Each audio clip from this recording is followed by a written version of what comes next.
स्वागत है आप सभी का चैनल न्यूज आर में। अभी पिछले नवंबर की बात है जब दिल्ली की एक अदालत ने इंडिया टुडे की जर्नलिस्ट सौम्या विश्वनाथन के कत्ल के मुकदमे में 4 आरोपियों को उम्र कैद की सजा सुनाई थी। बाद में चारों ने दिल्ली हाई कोर्ट में इस फैसले को चुनौती दी और अब दिल्ली हाई कोर्ट ने उम्र कैद की सजा पाने के फकत 2.5 महीने बाद ही इन चारों को जमानत कर रिहा कर दिया। आइए इनकी रिहाई की वजह भी जान लेते हैं। 15 साल के बाद सजा मिली और 78 दिनों में ही रिहाई भी मिल गई। यह अजीब अंजाम है उन खार कातिलों का जिन्होंने सिर्फ लूटपाट और मजे के लिए दफ्तर से घर लौटी एक बेगुनाह लड़की को बीच सड़क पर गोली मार दी और कत्ल कर दिया। कातिल लूटपाट करने के इरादे से तो दिल्ली की सड़कों पर घूम ही रहे थे, लेकिन जब उन्हें अपनी कार से घर लौटती एक अकेली लड़की दिखाई दी तो अपना निशाना चेक करने के लिए उनमें से एक ने लड़की पर गोली चला दी जो सीधे लड़की के सिर में जा लगी और इसी के साथ एक जिंदगी का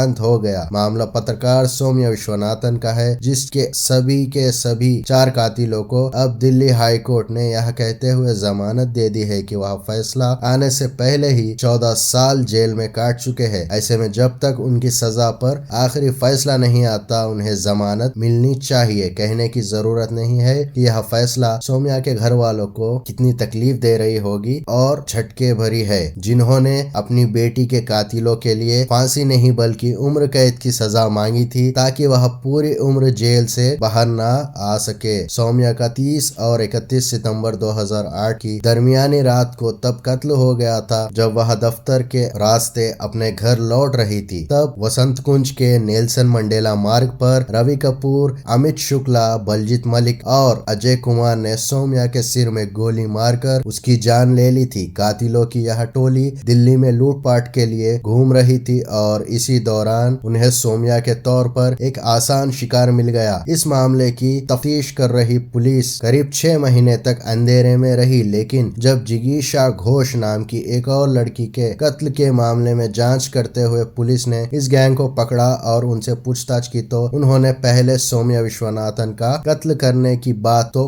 कबूल कर ली। तब से लेकर अब तक दिल्ली की सॉकेट कोर्ट में इस मामले की सुनवाई चलती रही और आखिरकार अदालत ने 26 नवंबर 2023 को सौम्या के चारों मुलजिम को गुनाहगार करार देते हुए उन्हें ताउम्र कैद की सजा सुनाई। बल्कि अदालत ने चारों दोषियों को यूएपीए और कत्ल के मामले में 25-25 साल की सजा सुनाई और दोनों सजाओं के अलग अलग चलने की बात का, यानी इस हिसाब से दोषियों को कम से कम 50 साल जेल में गुजारने थे। आरोपी लोअर कोर्ट के इस फैसले के खिलाफ दिल्ली हाई कोर्ट पहुंची, जहां उनकी याचिका पर सुनवाई करते हुए न्यायमूर्ति सुरेश कुमार कैद और मनोज जैन की पीठ ने पुलिस को नोटिस जारी कर जवाब देने को कहा। साथ ही पीठ ने चारों दोषी की आजीवन कारावास की सजा को उनकी याचिका पर फैसला होने तक निलंबित कर दिया, क्योंकि चारों दोषी पहले ही 14 साल जेल में काट चुके हैं। यह हालत तब है जब आजीवन कारावास की सही समय सीमा को लेकर दिल्ली हाई कोर्ट में एक मामला लंबित है। सौम्या विश्वनाथन हत्याकांड मामले में अदालत का फैसला